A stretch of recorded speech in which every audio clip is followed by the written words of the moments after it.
साथियों, जय हिंद, जय भारत। स्वागत है आप सबका आज के इस खास एपिसोड में। हम इस वक्त हरियाणा की आर्थिक राजधानी फरीदाबाद में बैठे हुए हैं और उस स्थान पर बैठे हुए हैं जो हमारे राष्ट्रीय सलाहकार आदरणीय एडवोकेट राम स्वरूप साहब का निवास भी है और यहीं भविष्य में ठगी पीड़ित जमाकर्ता परिवार तपजप का केंद्रीय या कहें एडमिनिस्ट्रेटिव हेडक्वार्टर भी रहेगा। और इसी स्थान पर आपकी जो 30 जून और 1 जुलाई को राष्ट्रीय कार्यकारिणी की बैठक है वो यहीं होनी है। तो हमारे साथ हैं आदरणीय राम स्वरूप एडवोकेट साहब, हमारे फरीदाबाद के उपाध्यक्ष आदरणीय नरेंद्र प्रसाद गुप्ता जी और हमारे प्रमुख सलाहकार राष्ट्रीय आदरणीय एडवोकेट मुदगल साहब और साहब चौधरी साहब भी बराबर में हैं। चौधरी साहब, पूरा नाम क्या है आपका? विजय सिंह चौधरी जी। और हमारे फरीदाबाद के जिला अध्यक्ष अजय भाई। और मेरी आवाज़ सुन पा रहे होंगे, मेरा चेहरा आप नहीं देखेंगे और चूँकि तैयारियों का जायज़ा लेने के लिए आए हैं यहाँ। चौधरी साहब अपना निर्माण कार्य भी चल रहा है। तो 30 जून और 1 जुलाई फिक्स हो चुका है कि यहीं पर हमारा राष्ट्रीय कार्यकारिणी का सेमिनार होगा और उसी में यहीं बैठकर हम सब आगामी रणनीति तैयार करेंगे कि कैसे देश के 42 करोड़ ठगी पीड़ित जमाकर्ता परिवारों का भुगतान हम वर्ष 2024 में ही संभव करा सकें, ताकि अगले साल से हम अपने दूसरे लक्ष्य के लिए आगे बढ़ें, हिंदुस्तान को ठग मुक्त बेईमान रहित राष्ट्र राज्य के रूप में स्थापित करने के लिए। तमाम साथियों से बात करूंगा मैं, आप सुनेंगे, पूरा वीडियो ध्यान से सुन लेंगे। जिन साथियों ने हमारे YouTube चैनल को अभी तक सब्सक्राइब नहीं किया है वो इसे सब्सक्राइब जरूर कर लेंगे, लाइक और कमेंट भी कर देंगे ताकि आप सबको घर बैठे अपडेट मिलती रहे। कुछ सूचनाएं आपको दे देता हूं, मैं अभी वार्ता भी सुनाऊंगा सभी की। एक तो जो हमारा 24 जून का जयपुर का कार्यक्रम है उसमें शायद कुछ डिस्टर्बेंस आ गया है, बता रहे हैं मंत्रियों के अभाव में जन सुनवाई का कार्यक्रम स्थगित कर दिया गया है। तो वो जुलाई के फर्स्ट वीक में हो सकता है, तो इसलिए अभी राजस्थान के साथी थोड़ा धैर्य कर लेंगे। कल तक वैसे सूचना आ जाएगी कि 24 को होना है या कब होना है। दूसरा, हमारे कुछ साथियों का सुझाव ये है कि जो हम कह रहे थे कि 25 जून को ही पूरे देश में राष्ट्रीय स्तर पर हम हर ज़िले में प्रेस कॉन्फ्रेंस और धरनों का आयोजन करें, उसको 25 जून को ना करके उसको भी जुलाई के फर्स्ट वीक में करेंगे, ताकि तमाम साथियों को तैयारी करने का मौका मिल जाए। लेकिन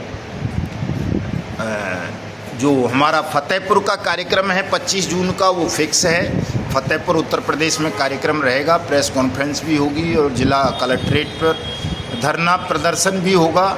इसके अलावा हमारा जो 2-3 दिन का मध्य प्रदेश में कार्यक्रम रहेगा, रीवा, सीधी और सिंगरौली में जुलाई के फर्स्ट वीक में ही संभवतः रहेगा, नहीं तो सेकंड वीक में। गुजरात का कार्यक्रम एज इट रहेगा 15 जुलाई से लेकर 20 जुलाई तक का। आज या कल में शायद हरियाणा के मुख्यमंत्री का समय मिल जाएगा मुलाकात का, नायब सिंह सैनी जी का, तो वो कार्यक्रम भी एक प्रतीक्षारत है। और इसके अलावा जो हमारा 31 जुलाई का कार्यक्रम है, मुख्य कार्यक्रम तो वही है कि शहीद आजम ऊधम सिंह जी के शहादत दिवस पर हमको दिल्ली में एक बड़ी सभा आयोजित करनी है और वो राष्ट्रव्यापी सभा होगी और एक तरह से वो चेतावनी सभा होगी भारत सरकार को, मोदी सरकार को, चूँकि जैसा कि वो उपेक्षा कर रहे हैं हमारे विषय की, यानी में जमा योजनाएं पाबंदी अधिनियम 2019 की, उनकी उस उपेक्षा को देखकर आभास यही हो रहा है कि मोदी सरकार आपकी बात पर गंभीरतापूर्वक विचार तब तक नहीं करेगी जब तक आप अपना संगठन तैयार नहीं कर लेते, मजबूत संगठन नहीं बना लेते और लाखों की भीड़ एक साथ लेकर के इस सरकार पर आप हल्ला नहीं बोल देंगे, तब तक ये सरकार आपकी बात को गंभीरता से नहीं लेगी। तो उसकी तैयारियां भी अभी से साथियों हम सबको करनी है। और मैं जैसा कि हमेशा बोलता रहता हूं कि संगठन को बड़ा करें तमाम साथी, तो हमारे उदयपुर के जिला अध्यक्ष बंसीलाल मीणा जी ने कल एक दिन में 1 घंटे में 32 लोगों को संगठन की मेंबरशिप दिलाई है 100-100 रुपये में। बड़ा प्रशंसनीय काम किया है। तमाम साथी आप भी कीजिए। गुप्ता जी, नरेंद्र प्रसाद जी आपके सामने दिख रहे हैं स्क्रीन पर आपको। गुप्ता जी ने भी 500 रुपये प्रति माह अपने मेहनत की कमाई में से संगठन को चलाने के लिए सत्याग्रह रूपी शिशु के पालन पोषण के लिए 500 रुपये प्रतिमाह धन त्याग करने का संकल्प लिया है। तो और साथी भी लें, ऐसे साथी बहुत कम हैं, हमारे पास अभी तक केवल 5 ही साथी हैं जो 500 रुपये धन त्याग करने का संकल्प ले चुके हैं, जिनमें आदरणीय मास्टर प्रताप सिंह जी हैं, आदरणीय रामस्वरूप जी हैं, आदरणीय मामचंद तमड़ साहब हैं, आदरणीय गुप्ता जी हैं और एक मिश्रा जी और हैं राजस्थान से। तो बाकी साथी भी इस मुहिम को आगे बढ़ाएं जल्दी से, ताकि हम आत्मनिर्भर संगठन बन सकें, राष्ट्रव्यापी संगठन बन सकें और अपनी व्यापकता से और सरकार को झुकाकर देश के तमाम लोगों का जल्दी से जल्दी भुगतान सुनिश्चित करा सके। तो सबसे पहले आज हम वार्ता करेंगे अपने राष्ट्रीय सलाहकार एडवोकेट आदरणीय रामस्वरूप चौधरी साहब से। उनका वर्जन, उनका विजन जानना चाहेंगे कि वो किस तरह से इस मुहिम को अंतिम परिणति तक लेकर के जाएंगे। आदरणीय रामस्वरूप चौधरी साहब का स्वागत है बहुत बहुत। जी बोलिए चौधरी साहब। नमस्कार साथियों, आप सबको कोटि कोटि प्रणाम। मेरा मानना ये है कि जब तक संगठन मजबूत नहीं होगा, संगठन पूरी तरह से मजबूत नहीं होगा, तब तक हम सफल नहीं हो पाएंगे। इसलिए मैं आप सबसे कहूँगा, संगठन को जी जान से मजबूत करिए। चारों तरफ हमारी मेंबरशिप होनी चाहिए, कम से कम 5 लाख हमारे संगठन में आदमी ऐसे होने चाहिए जो एक कॉल पर खड़े हो सके। इसके लिए ताकत लगाओ ईमान से और ज़िंदगी जियो शान से। धन्यवाद सर, बहुत अच्छी बात कही चौधरी साहब ने। साथियों, चूँकि मैं ये बात कह नहीं पाता हूँ कि भाई 5 लाख चाहिए, हमें ज़रूरत अगर 1 लाख की है तो लक्ष्य 5 लाख का लेकर के चलेंगे, तभी 1 लाख एक्टिव साथी हम इकट्ठे कर पाएंगे और वो बहुत ज़रूरी है इस लड़ाई को जीतने के लिए। आदरणीय गुप्ता जी, आपका स्वागत है, अपनी बात रखें आप, और आपका धन्यवाद भी है बहुत बहुत साहब। नमस्कार साथियों, मैं फरीदाबाद से नरेंद्र प्रसाद गुप्ता प्रदेश महासचिव के रूप में आपके सेवा में उपस्थित हैं। सर का आदेश है कि कुछ आप कहिए। मैं सबसे पहले आग्रह करना चाहूँगा सभी ठगी पीड़ित बंधुओं से, अपने साथियों से, कि वो अपना अपना दिल की धड़कन को सामने खोल के रख दें। अगर जब तक आप अपने दिल की धड़कन को सामने खोल के न रखिएगा, तब तक सफलता नहीं मिलेगी। दूसरी बात, संगठन को आप अगर अपना हथियार बनाना चाहते हैं तो संगठन के साथ गले से गले मिलकर, कंधे से कंधे मिलाकर आपको चलना होगा। अगर इसमें थोड़ा सा भी लापरवाही किया है आपने, इस बड़े भुगतान की प्रक्रिया से हम लोग वंचित रह जाएंगे। इसलिए आप लोगों से मेरा करबद्ध निवेदन है कि अपनी तन मन धन से सहयोग राशि को बढ़ाते हुए, एक बात और मैं कहना चाहूँगा आप लोगों को कि आप अगर मीटिंग में उपस्थित नहीं होना चाहते हैं तो कोई बात नहीं, आप सोशल मीडिया पे एक्टिव हो जाइए, क्योंकि हमारे सर के भी यही आदेश हैं। सोशल मीडिया में हम लोग जितना एक्टिव होंगे, हमारा प्रचार प्रसार होगा, सरकार को झुकना पड़ जाएगा। तो हमें ये चीज़ को मान के चलना पड़ेगा कि संगठन जो है एक फूल की माला की तरह होता है। अगर वो गुथा हुआ है, एक दूसरे में पिरोया हुआ है, तो गले का हार बन जाता है। अगर वो छिटपुट हो गया तो उस एक फूल को सड़क पे रोक दिया जाता है। तो आप अपने जीवन को फूलों की तरह रोंदवाना चाहते हैं या संगठन को साथ चल लेकर, संगठन के साथ कंधे से कंधे मिलाकर इस भीषण भुगतान प्रक्रिया से छुटकारा पाना चाहते हैं, तो मैं निवेदन करूंगा कि आप लोग संगठन के साथ जुड़िए और अधिक से अधिक सहायता शुल्क के साथ साथ सहयोग राशि देने का प्रयास करें। तथा एक बात मैं और आपके समक्ष रखना चाहता हूं कि गीला शिकवा किसी को किसी के साथ नहीं रहना चाहिए। यहाँ संगठन ही एकमात्र उद्देश्य है और संगठन से बड़ा कोई नहीं होता है। बाबा साहब का एक वाणी है कि अगर संगठन से जिस दिन अपने आप को बड़ा बनना चाहोगे, उस दिन संगठन तो घटेगी लेकिन तुम जड़मूल से नष्ट हो जाओगे।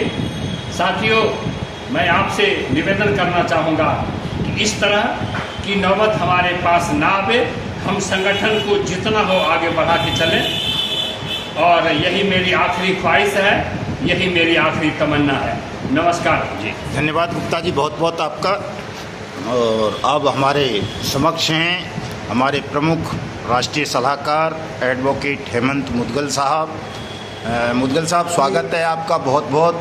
सभी छोटे और बड़े भाई बहनों को मेरी तरफ से नमस्कार जी। मैं एक निष्ठावान कार्यकर्ता तब जब संगठन सबसे ये आग्रह करना चाहूँगा कि संगठन में मजबूती बना के रखे और किसी के बहकावे में ना आए, और ज़्यादा से ज़्यादा लोगों को अपना एजेंडा, अपने विचार, जैसे सबके साथ मीटिंग करके ऑनलाइन या लोगों के साथ जाके मिल के अपने जो संगठन के जो विचार हैं उनसे अवगत कराएं, और ज़्यादा से ज़्यादा लोगों को अवेयर करने की कोशिश करें ताकि हमारा संगठन मजबूत हो सके, क्योंकि एकता में ही बल है।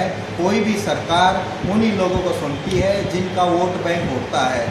कम से कम हम किसी जाति का वोट बैंक ना बना के एक विचार का वोट बैंक बनाएंगे, और जो सरकार को हमारी बात सुनने में मजबूर कर सके और हिंदुस्तान के प्रत्येक व्यक्ति को न्याय सुनिश्चित हो सके। ये हमारी एक लड़ाई इतनी सी नहीं है कि हमने अपने पैसे को रिकवर करवाना है डिफ़ॉल्टर कंपनियों से। हमें देश की जनता को, हर प्रत्येक नागरिक को अवेयर करना है। हमने एक समाज सुधार की तरफ अपने देश को लेके जाना है, और समाज में सुधार लेके आना है। यही हमारा सबसे आग्रह है और यही हमारा संकल्प है। नमस्कार जी। धन्यवाद वकील साहब, बहुत बहुत आपका। अजय भाई उधर बैठो थोड़ा सा, हैं यहाँ आके आप करिए। नहीं, ऐसे ही बैठ जाएंगे, साथ में बैठे रहिए आप वकील साहब।